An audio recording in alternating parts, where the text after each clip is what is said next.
about to have a visitor. Oh, interesting type? Most unusual, I'd say.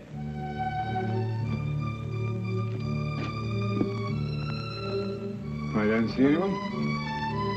My dear Watson, the street is hardly deserted.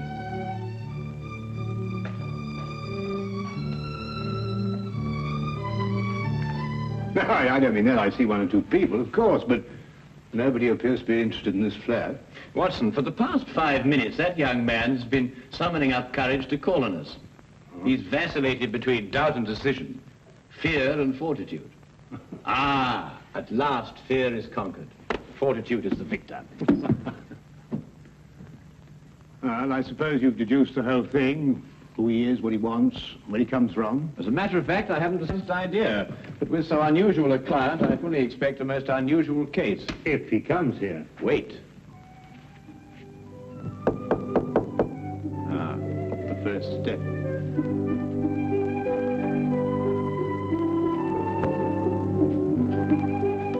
Is this Mr. Holmes' flat? It is. Won't you come in?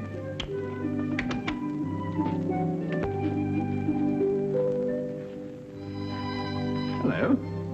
Are you Mr. Sherlock Holmes? Yes, and that is Dr. Watson. How'd you do? Anything the matter? No. It's just that... Yes? Well, I thought you'd be much stronger looking.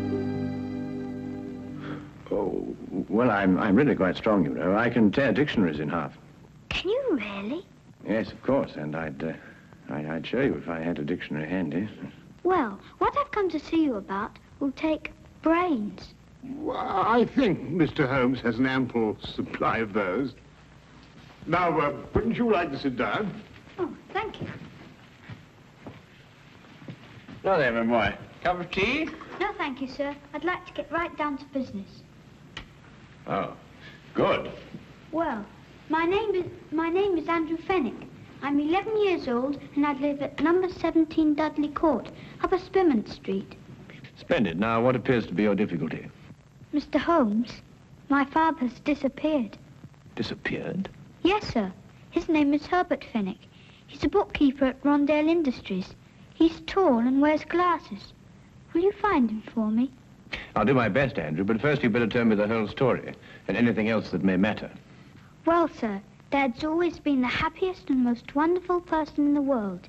Each night he'd come home and joke and tell funny stories. And every Sunday we'd take bicycle trips or fly our kites or something like that. You might see he was a pal of mine instead of just a father. I understand. Go on. Well, sir, starting a few months ago, Dad began to act in a very peculiar manner. You mean he stopped being your pal? It was more than that, Mr. Holmes. Dad began to leave the house for days at a time. He wouldn't tell Mum and me where he was going or when he'd come back. Just acted mysterious and was as jumpy as a cat. When was the last time you saw your father? Over 3 weeks ago. That's why I'm so worried. Usually he'd be gone for a day or two. Mr. Holmes, I'll give odds he's in some sort of trouble. And I bet Jack Driscoll is behind it all. Jack Driscoll? Yes, sir. Just before Dad left, the last time, he told Mum and me what to say in case this Jack Driscoll came round the house looking for him. We were to say that Dad had gone to visit his brother. And that's got me worried too. Why? Because Dad hasn't got a brother. Have you ever seen this Mr. Driscoll? No, sir, I haven't. I don't know a thing about him, but I don't like him. Why hasn't your mother been to the police about this? I suppose that's because Dad told her not to do a thing about it. That no matter what seemed to happen, she was just to wait and have faith. But it's over 3 weeks ago. I just couldn't wait any longer. Then your mother doesn't know you're here? Oh, no. If I told her, she'd try to tartan me off for sure. Besides, she's been quite ill, and I wouldn't want to upset her. Your mother hasn't been well? No, sir. The doctor said she had pleurisy or something like that. She's been very sick. I really wouldn't want her to know I've come here. Your visit will be held in the strictest confidence. Thank you, sir. And you will take the case? I'll look into it immediately.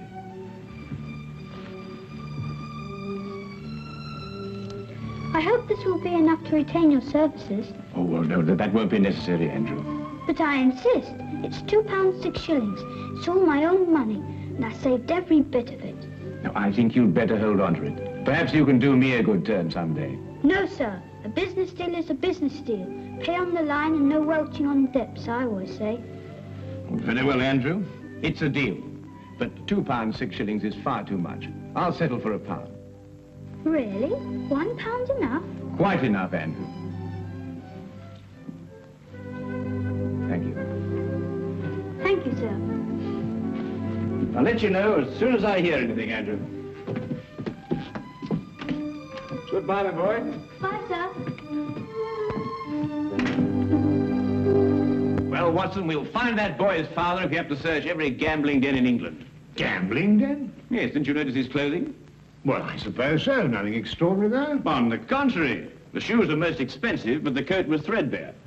The trousers came from the best haberdashery, and the cap was ancient, attesting to the father's streaks of good luck and bad luck.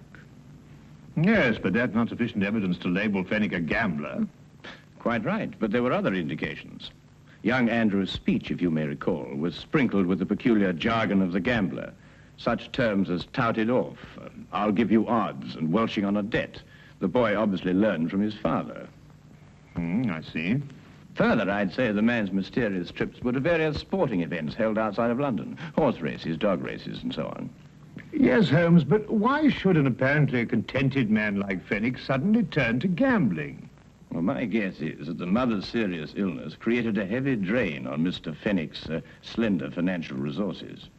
He probably hoped for the gambler's classic killing. Well, Holmes, you've certainly answered everything. I'm afraid not, Watson. 2 questions yet remain unanswered. Where is Mr. Herbert Fenech? And who is the shadowy Mr. Jack Driscoll? Where to, Holmes? To Inspector Lestrade's office. In this particular case, he may be just the chap to help us. Now, that's what a gambler would call a long shot.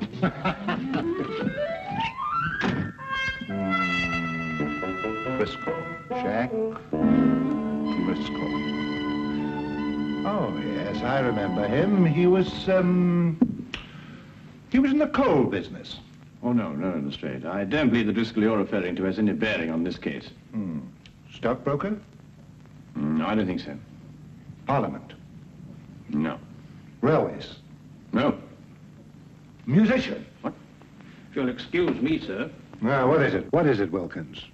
Jack Driscoll, sir. Alias Jack Ellisy, alias Gerald Jackson, sir. Arrested 1891, suspicion of murder, released. Arrested 1892, burglary, convicted and served 1 year. Arrested 1894, suspicion of forgery, released.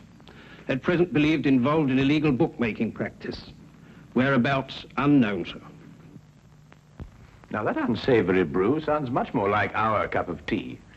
Tell me, Lestrade, in which of the various sporting spheres is Mr. Driscoll most active?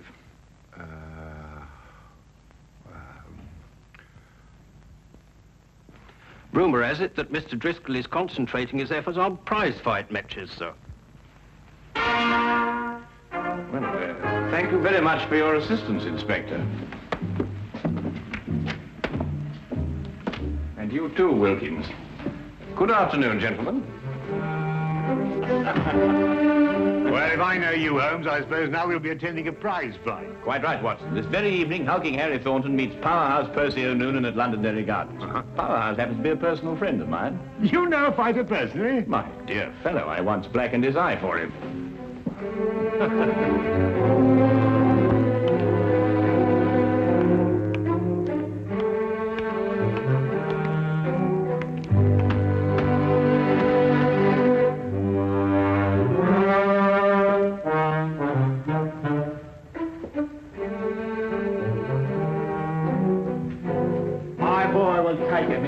Because he thinks.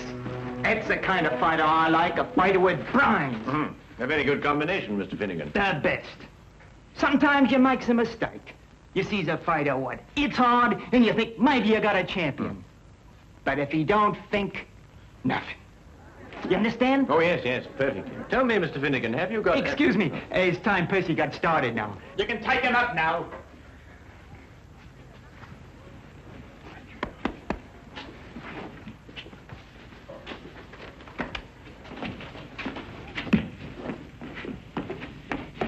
brains? Oh, no, Watson, just a comparative judgment, you know. Well, I'll have to say goodbye to you now, Mr. Holmes, but thanks for dropping in. Not at all. Your boy was highly recommended to me. Who told you about him? Herbert Fenech? Who? Herbert Fenech. Herbert Fenech? You know him? Of course. I was just saying that... Excuse me, Mr. Holmes, I've got to be going now. Curious reaction. Perhaps not so curious, Watson. The proper use of that name may open several tightly barred doors. Proper use? What do you mean, Holmes? Well, if I'm correct, you'll soon see for yourself. Just let's continue to drop the name. Watch your chin.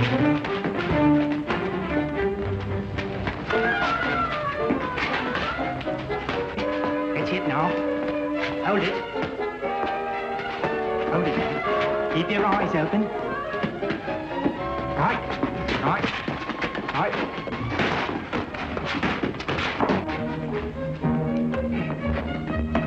Watch it now, Percy. Watch it.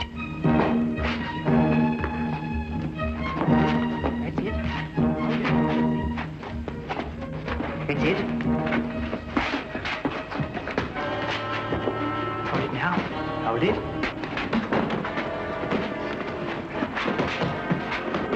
That's right. Keep your eyes open. Keep your eyes open. Now! I tell you to keep your eyes open. Get up!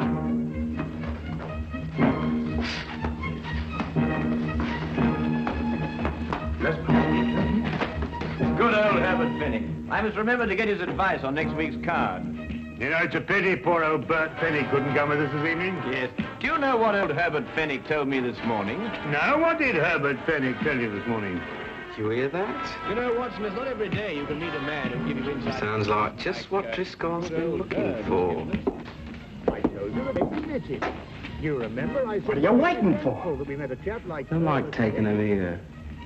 They might get roughed a bit later, then somebody says they saw him leave with us. Do you think the street would be any better? You know him? Mr. Holmes, the big one is. He knew Percy. Didn't catch the other bloke's name, but he looks like a fighter I used to know. Got the sack for using unfair tactics. I figured he was a bad one. Got a nasty look about him. Well, if he tries anything, don't expect any Marquis of Queensberry out of him. Use some of your own tactics. Righto. Get to it now before the Upson leaves. Let him know we mean business right from the outset. Stand by, Watson. I think we shall have company in a moment.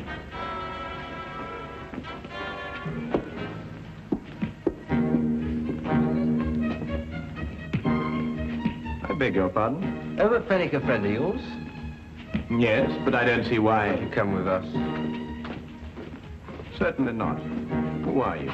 It will be much easier on you if you don't make a fuss. Where are we going? To see a gentleman who would like to talk to you about Mr. Fenwick.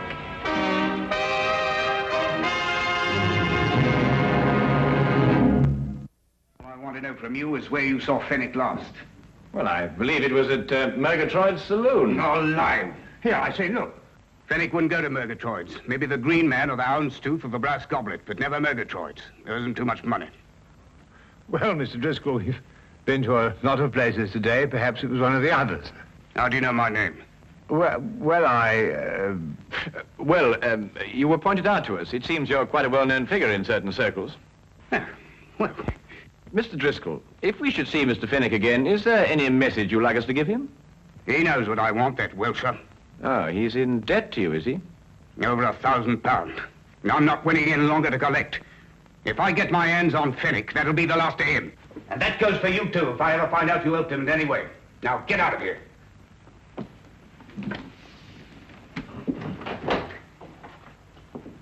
Good evening, gentlemen.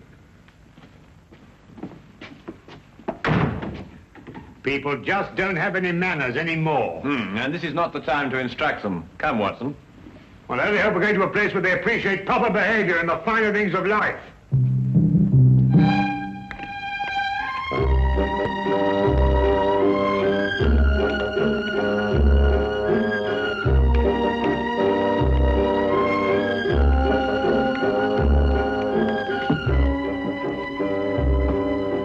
sorry, Governor. Not at all, sir. Not at all. Oh, really, Holmes, we've been to the Coach and Horses, the Green Man, the King's Head. We've interviewed dozens of disreputable characters. Must we go through all this process again? I'm afraid so, Watson. It's the only place that we can obtain some further information as to Fenech's whereabouts. No. Oh, barman. Yes, sir? 2 pints of mild and bitter, please. Oh, and some information. Mild and bitter's cheap, sir. But not the information, eh? Oh, no, sir.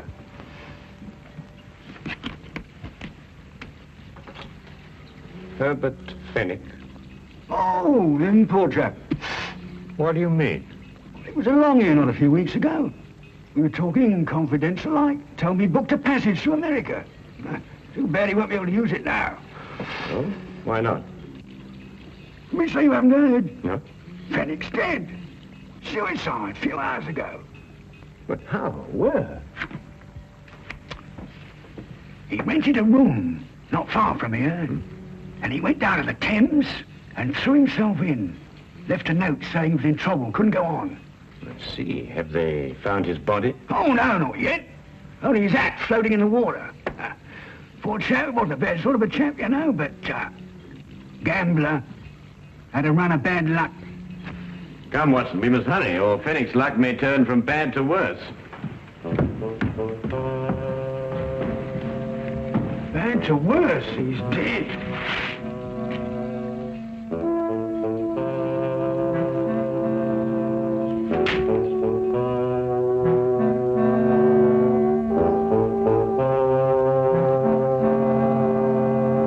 Well, there you are, Holmes. What more do you want? The body. Oh, we'll soon find that. There's no doubt about that. The river patrol's dragging the Thames already. I assure you, Inspector, Herbert Fenech is still alive. Then why should he write a suicide note? Surely the question is, why should Fenech write a suicide note in such explicit detail? Listen, this is a terrible thing to do, but I have made up my mind. It is the only way to end my difficulties. Today at 6 p.m., I'm going to the Thames. I will jump from the Hertford Bridge. Forgive me, but have faith. Signed, Herbert L. Fenech. No, Holmes, I can't follow that line of reasoning. Then perhaps this may convince you. Take a look at that hatband with Fenech's name on it. You'll notice that it's absolutely brand new, whereas the hat, of course, is unmistakably old. You mean that, Holmes, that Fenech here had his name put into his band in the last 2 or 3 days? Exactly. Merely a ruse to make people believe that he committed suicide. Yes, but why should a man say he's dead if he isn't? Well, to avoid his muscular creditors, for one thing. If they believed the reports of his death, they'd have no choice but to write him off as a total loss. Yes, but if he's still alive, somebody's bound to see him sooner or later. Not if he's made plans to go to America. All right, then. I'll have an alarm sent out to all the ships in port. I'm afraid, Lestrade, that'll be too late. Now, what do you mean? Because he has no money. He needs it badly, and he needs it quickly. And there's only one way in which he can cover both his needs. What way is that, Holmes? Robbery. What, you think he'd take the chance? Of course he would. Fenech's desperate. And in any case, there's very little chance when one considers that no one would suspect a dead man of committing the crime. Now, Holmes, what am I supposed to do? Warn everybody in London that a robbery's going to take place? Oh, I wouldn't go as far as that, Lestrade. I judge that Fenech will strike at one of 3 places. The Wagon and Horses, the Green Man, or the King's Head. I say, Holmes, how can you narrow it down to that? Because Fenech can feel certain that everyone in those places has heard the news of his death. Therefore, no suspicion could be directed at him. I don't know why I let you talk me into these things. Then you'll assign men to cover the Wagon and Horses and the Green Man? Yes, yes. Good, but there isn't much time. You'll have to get on with it immediately. All right. You know, sometimes you're worse than the commissioner.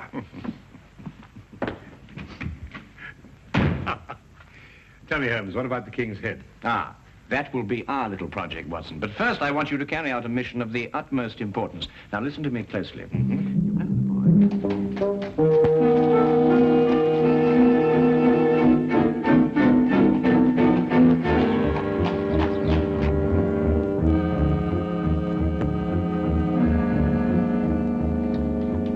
Yes, I've seen them come and go. big and small, happy and sad.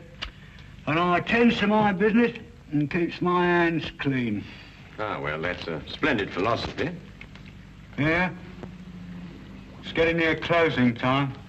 Oh, yes, sir. So it is. Put your hands up. I'll take that if you don't mind. I'm sure he does, but then he has very little choice, has he? You, get over there. Go on, hurry up. You two. Go on. I'm sorry, Holmes. We had a bit of difficulty again. Oh. Oh, no. I've got him, Fenech. What? Brilliant job, Fenech. Absolutely brilliant. Dad! Now, what's the game? Let me go. Go on, sit down, you villain. Here, give me the gun. Come on. Now, not a word out of you. But I... Not a word. Dad, is it really you? Of course it is, Andrew. Your father has been working on a special assignment for the Secret Service. Haven't you? Oh, Andy, my Andy. Now, you don't need to say anything, Mr. Fenech. Your behavior is a model of a hero. Oh. Take this man away. No, you listen to me. We'll have plenty of time for listening to you later. Well, who is he? What's he done? Who is he? Why, he's a spy working for a foreign government. Spy? Yes. Foreign government? And these, Lestrade, are the secret documents he was stealing from our Navy. Hey, that's my account book. A likely story, indeed. Yeah, let me see them. No, Lestrade, you certainly can't see them. They're even too secret for you. In a half minute, Governor, there's been a mistake here somewhere. I'm just, Wilkins, do as Lestrade orders. Take this man away. Yes, Mr. Holmes. I'll be standing up behind the bar all day. Yeah, All come on, right, you. wait a Come on, minute, you. let me say something. This is a crime. You see, Andrew, your father has been working on a most dangerous case. During the secret investigations, quite naturally, he couldn't tell you anything about his activities. However, I think that he can now remove his disguise. Yes, of course. Gosh, Dad, Mum and me were so worried. Your father is really to be congratulated, Andrew. You see, the Foreign Office chose him specially for this very important task because no one in the underworld would have suspected him of being connected with the law. Mr. Holmes, I don't quite know how to thank you. Well, Fenech, now the job is done. Of course, you'll have to return to your old job and take up the strings of your old life again. But if I know you, you'll work hard, meet all your obligations, and carry on like the splendid citizen you are. That's just what I'm going to do. I'll never leave my family again. Then good night, Mr. Fenech. And good luck. Come on, Andy. Let's go home. Oh, Andrew, I've just remembered something. Here's your pound bag. Golly. Come on, sir. Stray, I've just had a sudden thought. I think perhaps you better release that bartender. He must be getting rather upset by now. Holmes, either you've gone insane or I have. No more insane than usual. After all, everyone is entitled to make a mistake. Scotland Yard does sometimes, you know. I'm at least entitled to one. Good night, Inspector.